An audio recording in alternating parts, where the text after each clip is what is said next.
โด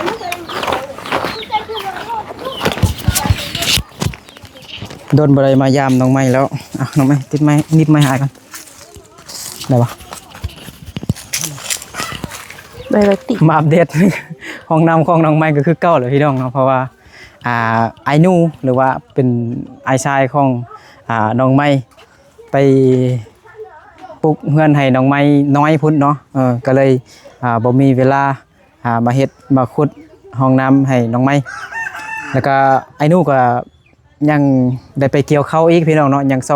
2-3-4 มื้อนี่ล่ะจึงแล้วว่าซั่นก็เลยยังบ่ได้เฮ็ดห้องน้ำให้น้องไม้เทื่อเนาะบ่มีผู้ใดเฮ็ดน้องไม้ก็ยังไปเกี่ยวข้าวทุกมื้อพี่น้องเนาะ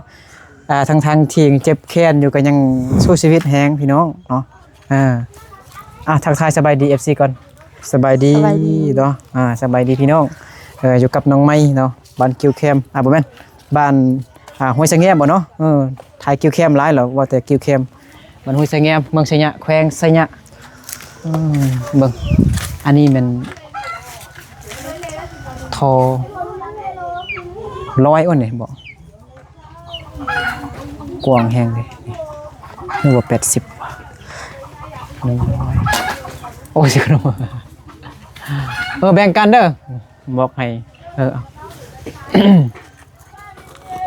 ขนมให้น้องไหม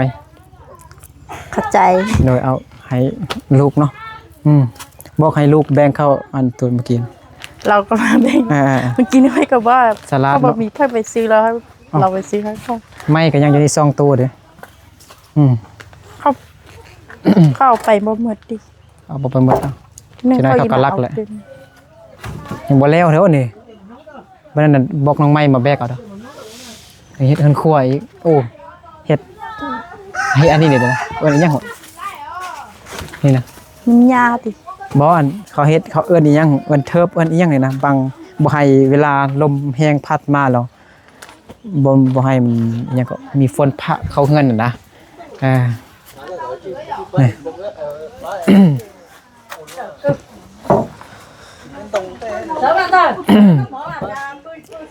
ไอ้คือว่าบ่เห็นอันหินกับทรายเด้ยังบ่ได้ซื้อที่บ่ได้ซื้อเถอะเนาะหินลอยแบกข้อให้พี่น้องให้ปั่นให้เขาหยังอยู่หน่อยนึงเขาให้เขาปั่นไว้รอไอ้ว่าเงินบ่พอซื้อแล้วมีพ่อได้ดีขึ้นแล้วบ่พ่อยังมื้อเช้านี้เอามื้อได้ก็อาทิตย์เดียวนี่ก็เอาเส้นนึงไปซื้อยาแล้วมื้อนี้ก็ไปซื้อยาให้พ่อเลยได้ยามาซักเราเจ็บท้องน้องไม้ก็บ่สบายพ่อน้องไม้ก็บ่สบายพี่น้องเนาะพ่อน้องไม้ก็เจ็บกระเพาะเนาะมื้อเช้านี้เราก็เจ๊เห็นแต่ว่าเรากินข้าวเหนียวขนาดนั้นมันผิดข้าวเหนียวนี่มันบ่เคยกินบ่ค่อยมากินกับอันนั้นเลยมันจะแข็งๆนะจ้ะน้องไม้สิกินข้าวนอนบ่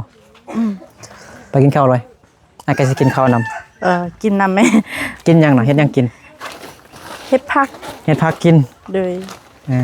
เขาก็เก็บผักกาดอยู่ให้มากินแล้วเมลก็ว่าบ่ไอ้ก็เมียเรามากินข้าวนำนี่ได้กินรสไอ้นึกยอกสิดอกบัดนั้นไอ้นึกกินข้าวอยู่พุ่นเอากินขนมหมดแล้วบ่นี่เขาไปในเฮือนบ่มืดเขาไปกินข้าวนำเบิ่งเนาะไอ้สิเข้าไปกินข้าวนำนี่นะข้าวนำไม่เท่าเลยอันนี้ไม้มันยังนี่อันนั้นไม่ของพ่อนั่นนะเรายืนบ่เปิดไฟได้บ่หน่อยไปย่าไปต่อตาไฟต่อเปิดไฟหายแล้วหน่อยมตุปานตาขออนุญาตพี่น้องลองเข้ามาเบิ่งผักเข้าของน้องไม้พี่น้องนี่โธ่ผักเข้าใหญ่แท้จักคนมากินน่ะหลายคนกิน2-3 คน 4-5 คนนี่เนาะผักเข้าของอันคนมงเฮามีอันน้ำเนาะมีน้ำเปล่าๆพี่น้องเนาะน้ำธรรมดานี่แหละเรากินข้าวกันน้ำแล้วก็อันนี้มันต้มมักทั่วบ่ใส่เกลือบ่ใส่อันนี้มันแกง ผักกาดอ๋อแล้วก็มีถ้วยข้าวถ้วยนึงเนาะน้ำนี่มันจะตักกินนำกันนั่นบ่ เขาบ่มีจอกแล้วเขาก็ตักกินน้ำกัน มีจอกบ่มีถ้วยน้อยบ่ใส่แบบ เขาก็กินสั้นนั้น อันนั้นนะของไผของมันหั่นนะบ่มักใส่เนาะมากินมีแต่น้อยแล้วก็เลยกินแบบนี้เห็นบ่โอ้ข้าวเจ้าเห็นบ่ข้าวเจ้าพี่น้องเนาะนี่กินเลยพังกินเลยไม่นอนอ่ะ นอนเราจะ น้องอ่ะเอาคนน้องอ่ะ กิน มา กินน้ำ FC กินน้ำFC มากินข้าวนำกันเด้อดู เราก็จะ กินเลย จับมา บอกให้นั่งหน่อยช่องอีหยังก็ช่องอีหยังเขาเป็นนอกให้เลย เขาก็เป็นพี่น้องเป็น บ่สบายบ่นี่ก็บ่สบายบ่ นั่นเป็นล้าน อันนี้มันล้านวะ เราพัวแล้ว เอาพูดแล้ว ก็มีรู้เลยดิ ไม่รู้ยังกำลังถือพาอยู่ จักปีเหรอ 15 เอ้าคิดว่าสาวปลายปีแล้วเนาะ ไปได้หัวเตือ ล้านบ่ เรามายันพ่อมีสิ 15 ปีเป็นล้านเราป่วย แต่ สิ ก็สอบเป็นน้องไอ้เจ๊เต๋อเราสอบนะ โร ก็ งพยาบาล เลย อ๋อเดินทางมาจากโรงพยาบาลบ่ มานั่งนี่ลูกเขา เราว่าภาษาลาวได้บ่ ได้เราก็เงียบซื่อได้ เราคือว่าบ่ปากบ่เด้งบ่ติ้งอีหยังเนี่ยมิดจิ เราก็เป็นหมู่น้องใหม่นั่นนะ อ๋อมึงใหม่บ่ อ๋อ ขึ้นอินแล้วก็ วันนี้บ่สบายเนาะเดินทางไกลแล้วก็เลยบ่สบายขี้ฝุ่นหลายนี่ น้องหมอ ป้ ป้ อ อน น เนี่ เนี่ย ย เป็นน้ำหมอ กินไหมกินข้าวนำดิ นั่งมานั่งกินนะ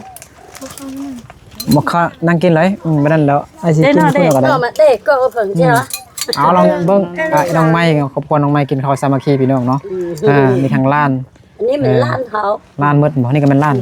อันนี้เป็นน้องเศร้านี่ น้องสาวของผม อันนี้ก็เป็นน้องเศร้านี่ อัน ก็ นี้ เป็น มั น้อน งเศร้า ล้านลูกกบให้อ่ะใส่กบ อ๋ออันนี้เป็นลูกของ รู้สึกก ลูกไส้กก ล้าน ร้านกินอาย กิน บ่ น้ำไหมบ่ไอ คิดว่าอายตินี่บ่กินบ่ ได้ยังก็สิ โอ้ เนาะ พอได้ก็เป็น เราเป็นไข้ ใครเป็นอันนั้นเนาะบ่สบายเนาะโอ้ ห้าแค่นั้นยัง บ่แม่นเฮียนหลายคิดหลายเจ็บสมองบ่ ว่าแม่นมันถือปัญญา ถึกปัญญาสั่นคันมากินนำกันจังซี่ก็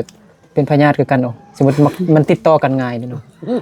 คือน้องไม้มื้อนั้นเป็นทางครอบครัวเลยทั้งพ่อทั้งแม่ทั้ง10คนเป็นหมดแม่ย่าก็เป็นไข้เป็นไอเป็นหวัดอันน่ะ ต้องจัดได้เจให้เราจะแต่ เป็นยอ ทำ เขาบอกซื้อยากิน ก็ ซื้อให้แล้วมื้อนั้น200,000ปลาย เรา กินแล้ว ซื้อ ดี มา แล้ว ให้เราเข้าค่าแขนเนาะเจ้าบอกเอามาแล้วเรา เขาก็เจ็บนะ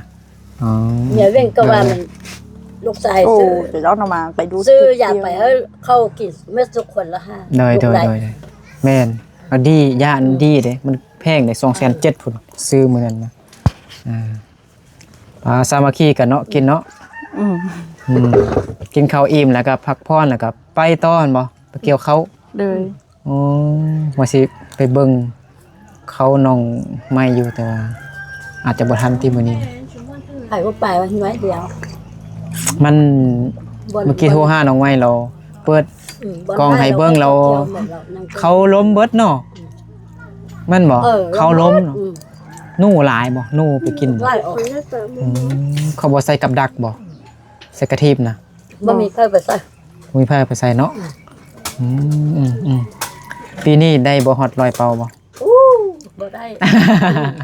ได้เต4-5เป่า 4-5เป่า บ่อยู่เถิงอันได้แต่6เป่าไปหั่นน่ะ น่ะ ลูก ปลู ชาก ย แต่ เข้า เขา มา เนาะ ซี่ลูกชายเข้ามาซี่แต่ซ่องเป่าไปกินบ่ตาหั่นน่ะยังแต่ซี่ ปลูก เป่าฮะ ปลูกแต่เขาเนาะไอ้หนูเด้อายน้องเด้ บัวหู นะของเรานี่กวางบ่ให้เรา พอปูมาส่งเป่าเนี่ย ไอ้หนูนะ ปลูกมัน2เป่าก็หลายโอ้ฉัน บ่ได้ปีนี้เขาบ่งาน โอ้เขาบ่งามเนาะคันมันงามมันก็ได้หลายได้2เป่าเนาะปลูกแนวมันปลูก2เป่ามันก็หลายเนาะ เพราะตาตอนนี้เฮ็ดสิติดต่อว่า เอ้า1 โมงแล้วคือบ่ไปโรงเรียน2 โมงบ่ไปติ ไปอ่ะไปอ่ะ สบายบ่ ที่ไปอ่ะ จิบเมื่อยแฮงนึเรียนหลายแล้วเมื่อย จะว่าสบายเนาะ我这边跟咱们 จะไปกันเด้อเจ้าเดี๋ยวบ่ไปกันเด้อมึงไปโรงเรียนน่ะเข้าฮอดปอหยังเนาะผู้นี้น่ะ ป .5 แล้วครับ ปอห้า เป็นนี่มันเข้ามันไปปนนึง บ่อายุ12ปีนะ 12 ปีน่ะเอาคิดว่าเอาผัวแล้วนาลีเนาะนาลี14 ปีหรือ13 ปี 13ซื่อ 13 ปี ๆเลย เอาผัวแล้วบ่ บ่ เอาได้ยินแล้วว่ามีผัวแล้วดิ เราตัวซื่อ เออไม่นาลีนี่ฮู้บ่ 我这边叫马上准备。 เมื่อนั้นบอกว่ามีผัวแล้วดิผัวบ่มายามบ่มาเทื่อ ตัวไอตี้ มันห้าสร้างที่ตัวเจ้าเนาะ อืม มันไปจ้างมันไปเฮเวียนำจิ้นหันสมือหัน ๆนาลี ไปเฮ็ดมักโม่บ่ เทมักทั่ว มักทั่วบ่ วันนี้ก็ได้สี่มือนี่มันไปปลูกมาทั่วของเขา อ๋อโดยเนาะวิถีชีวิตเนาะของอ่า บ่ให้เศร้าแล้ว พี่น้ ว่า อง บ่เศร้า จนเขามงเนาะอยู่แถวลาวเหนือกินผักไปก็แซ่บเนาะมีความสุข จะจิร้อนน่ะล่ะแม่ กินซีนไล่บ่ดี อ่ะ กินผักนี่บำรุง ดีอยากนอนบ่เห็นบ่น้องคนนี้อยากนอนนะปื้อหรือว่าจิปื้อไปปื้อเนี่ยไปนอนบ่ แม่นแล้ว อ๋อ เด็กก็จะไปกันได้ก็ สิไปกันได้ มอจะไปเหรอจะไปจะเปียกกาก็จะต้องนี่ขนาดนั้น ของนี้พ่อยาละมอนเด็กเขาไอ้ตัวตกตื้อ 好了，ก็ใจกอง คือจะเสาเลยพ่อยามอนเด็กเขา เดี๋ยวก็ตีกันจะช้าๆกันต่อ ถ้าถึงเราเจ้าตัวน้องเราอ่ะ อันนี้มันเจลอันบ่ เจลใส่อีหยังนี่ผักหอมเนาะ แต่ โอ้โหสิหอมดีเนาะคะแนนปลากินคือสิแซ่บเนาะโอเคหากันกินข้าวเลยเด้อเดี๋ยวไอ้กลับก่อนน้องไหมแม่เด้อลูกกลับก่อน เจ้าอีกกลับแล้ว แม่นกลับก่อนเด้อกินเด้อเขาเด้อแล้วเบิ่งโอ้ห้องน้ำของน้องไม้คือสิท้าให้พี่ชาย เฮ้ยยังบ่ได้คิด เกี่ยวข้าวกัน ยังบ่ได้อัน ฮะ บ่ได้คิดใส่มาเทหัน พี่ชาย อยู่บ้านนี่บ่มีเพิ่มมีสิไปซื้ออยู่ น้องไม้ว่ามีอยู่เด้ บ่มีไป มี ซื้ บ อ อกของพี่น้อง เขาบอกมีพี่ชายเขามีเต บ่เห็น แฮมีหินนะแฮนะโดยตอนนี้ยังทรายปูนเลยแล้วเนาะยังทรายกับหินไปดองเนาะสิเฮ็ดของน้ำให้น้องไม่แต่ผู้ที่เฮ็ดเนี่ยยังบ่ว่างเธอพี่น้องเนาะโอเคนั่นแหละน้องไม้เด้อกลับก่อนโดยบ๊ายบาย ไปแล้วได้โดยเอาผ้าไปไม่เอาผ้า ไม่สิเอาให้ พักยัง ไม่จะเอาไป โอ้บอกก็ได้ที่ ไม่เอาให้จะเอาไปกินนะ มีร้ายบ่ ลาย โอ้ ไปหาเก็บมาสวย อยู่ให้ร้ายบ่ได้เลยโอ้คือเอามาวางค่ายอยู่ตามแคมทางนะเอามาค่ายอยู่แคมทาง กินไหม ฮะลืมไม่เบาเนาะ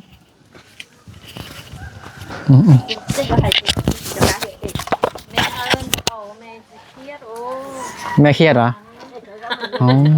แม่น้องไม่สิให้เนาะคันเบาเนาะว่าเฮารังเกียจเนาะเอาก็เอาซะเนาะเธอ ไม่สิเอาทงอย่างใส่กัน เอาโอ้โดยอันนี้เป็นลูกพาของอีแม่นบ่เป็นลูกสาวลูกสาวนั่นก็เป็นลูกสาวอันนี้เป็นลูกพาลูกพาในอยู่ซะอยู่ลมพุ่นนะอยู่แคมห้วยเนี่ยดีวะเนาะเอานำซะแต่ว่ามันเปื้อนก่อนนำอันนี้เนาะห้วยเนี่ยมันเปื้อนบ่นี่จักแม่นางไม่ใจดีแท้ เอาน้ำเอาผักหอม เอา ไว้เดียว ผักกาดให้บ่นึกไปกินสั่นเนาะเติมพลังเนาะ ไปแกงซอย ขอบใจเด้อแม่นางไม้เด้อโดยไปก่อนเด้อ ปะนะปะนะเนี่ยเอาเลยแม่แกได้มาเราเสียวให้ อ๋ออันนี้สิขายว่าเท่าใด เขาบ่ขายมากินซื่อ โดย ๆไอ้แม่บ่ได้ขายเถื่อ โดยเก็บมาให้มันใหญ่ก่อนเนาะสิขายเนาะขายอยู่แคมป์ทางโดย ถ้าไปโลก โดย กินได้ลูกมากินซื่อ ใหญ่แล้วเก็บมาขายอยู่แคมป์ทางได้เงินหลาย ขันย่าเลยไปขายพอขายหัวเขาหลายๆคนกิน โอ้หลายคนกินกับบ่พอบ่โอเค ไล่ขน โดยร้านหลายเนาะ คนเรา โดย เฮ็ดกินซื่อๆบ่เฮ็ดขาย โดย ก็แล้วอันค่อยปูมากระเดอก็กินหลายขาย โดย น้อยเดียว โดย เราไอ้ผู้อันมาไทยหูนั้นไม่อันไทยก็เอาให้มากระเดอให้มันสีข้องไง โดย เจ้าหมาเราบ่ตัวหยังเคยเก็บหมาเราก็ยังบ่ได้ให้ ได้แล้วบ่เป็นหยังได้แล้วนี่ก็ได้แล้วเด้นี่ก็มาร บกวนนี่แม่กินข้าวเนาะโดยกินข้าวให้แซ่บๆเด้อกลับก่อนเด้อเอ้ยเด้อโดยไปให้พี่น้องเนาะเดินทาง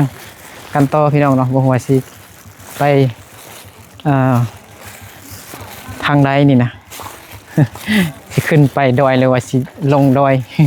เนาะ